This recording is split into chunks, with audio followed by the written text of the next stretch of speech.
Ito na yung ating actual unit, guys.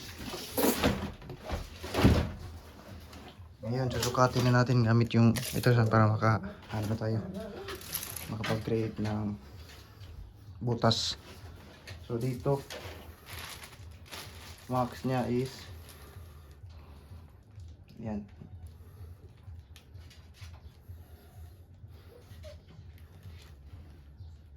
Nasa 2 feet and 1/4 yung lapad niya.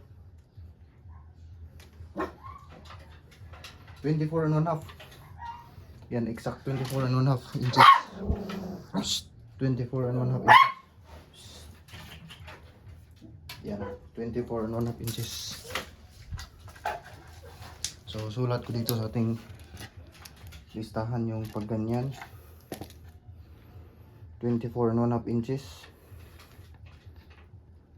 24 and 1/2 inches. Ayan.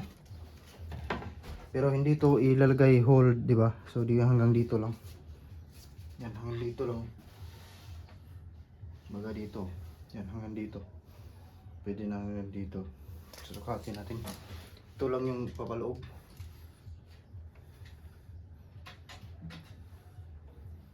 Pwede nang ganito rin. Kasi andito lang yung air niya. Pwede hanggang dito. Maliit lang. Pwede na ito yung ano natin, palabas dito banda. Tapos ito, pwede ito sa ano, sa loob kasi wala nang air vent dito lang sa labas. Kaya ito importante din malabas. Ayan. Meron siyang ano dito, parang starter. Kita ko sa inyo. Yan, yan o, kita niyo yan. Yan. Dapat dito lang nila. Kumbaga stopper siya sa butas. Kasi yan dito yung ano eh.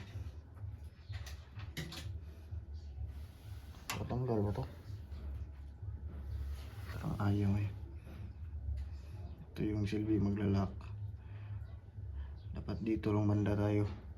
Pwede. Tingnan ko dito sa kabila. Tingnan natin sa kabila. Same pa din ba? So ayan, same sila.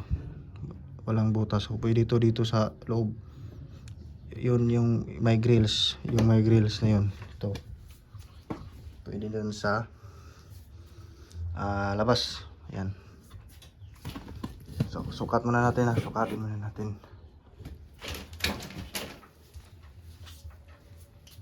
Yun, 24 and 1/2 inches. Kung ganon kalapad din. Sa lapad 24 and 1/2 inches. So dito naman tayo sa pataas niya. Ayan. Kung kasama yung itong stopper na to is nasa 13 inches. 13 inches. Yan, lista natin dito 13 inches yung pagano niya. Kasama na itong parang stopper. Saan natin lista natin? Ito, 13 inches. Yan o. Ito, parang stopper 13 inches. Pag wala yan, ganyan lang, 1 feet.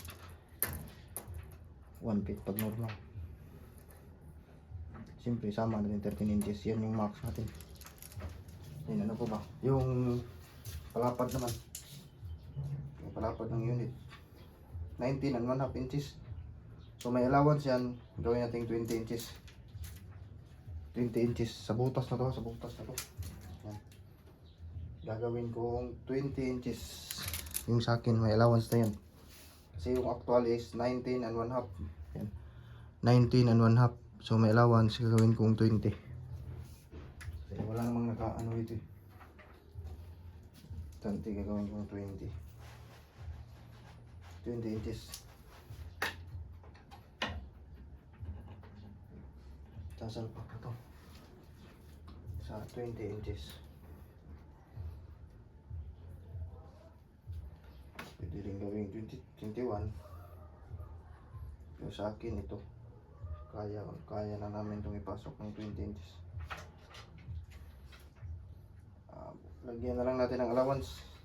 Instead of 19 and 1/2, gagawin natin plus 1 inches. So 20 and 1/2 inches yung butas. 20 and 1/2 inches. 20 and 1/2 inches. Ayan. So kumpleto na yung ating bubutasin. 20 and 1/2 inches sa palapad. Then yung pahaba niya 13 inches. Yan. Kasama na yung parang stopper para gaganon na siya. Paaslant na yan. Hindi na yan papantay kasi paslant yan pag install. Ako lang din yung mag-install. So yung pag ganon niya, pag ganyan, 24 and 1/2 inches. Yan. Dito. 24 and 1/2 inches. Pero hindi yan ilalabas lahat. So dito magsusukat tayo para sa butas. So yung plan ko is dito. Ito naka paloob. Gagawin ko itong may stand na para ano.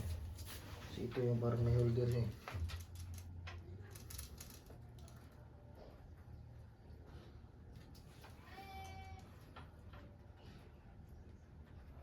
Ito 13 inches. 13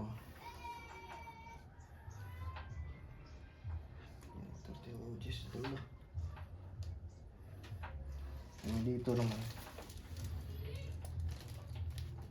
Yung pag ganun. Yung bakal kasi yung gagamitin ko dito. Yan.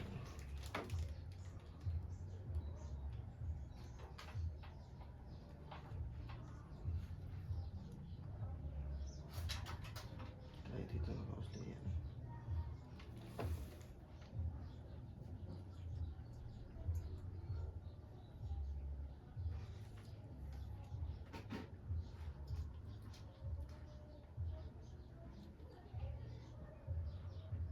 Kahit 5 inches.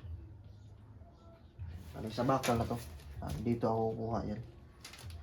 5 inches dito yung ito naka front to. Then bali yung energy label niya guys, ito yung 121.50 sa 1 horsepower. LG 1 horsepower yan Alright. Ito yung mode niya. Ito yung harapan niya. May plastic pa. And then screen niya.